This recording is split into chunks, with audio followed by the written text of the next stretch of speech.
দীর্ঘদিন ধরে রাজনৈতিক অস্থিরতায় টালমাটাল দক্ষিণ কোরিয়া। সাবেক প্রেসিডেন্ট ইউন সুক ইয়োলের অভ্যুত্থানের চেষ্টাকে কঠোরভাবে প্রতিহত করার পর এবার নির্বাচনের মাধ্যমে ইয়োলের দলকে শাস্তি দিয়ে বিরোধীদের ক্ষমতায় আনল কোরিয়াবাসী। স্থানীয় সময় মঙ্গলবার দক্ষিণ কোরিয়ার প্রেসিডেন্ট নির্বাচিত হন লিবারেল পার্টির নেতা লি জে মিয়ং। তার প্রধান প্রতিদ্বন্দ্বী ছিলেন পিপল পাওয়ার পার্টির প্রার্থী কিম মুনসু। নির্বাচনের পরে দেয়া এক ভাষণে লি জে মিয়ং প্রতিশ্রুতি দিয়ে বলেন তিনি দেশের অর্থনীতি পুনরুদ্ধার এবং কোরীয় উপদ্বীপে শান্তি প্রতিষ্ঠার জন্য কাজ করবেন।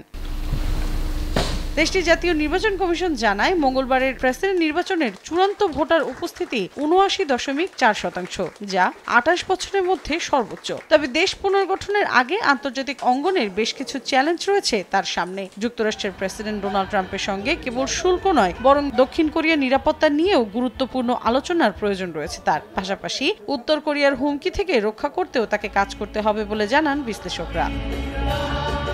নবনির্বাচিত প্রেসিডেন্ট লি জে মিয়ং একসময় রাজনৈতিকভাবে বিভাজন সৃষ্টিকারী চরিত্র হিসেবে পরিচিত ছিলেন, কিন্তু গত এক মাসে তিনি দলমতের ঊর্ধ্বে বহু মানুষকে একত্রিত করতে সক্ষম হন। অনেকেই মনে করছেন এই সংকটকালে শুধু তিনিই পারেন দক্ষিণ কোরিয়াকে সঠিক পথে ফেরাতে।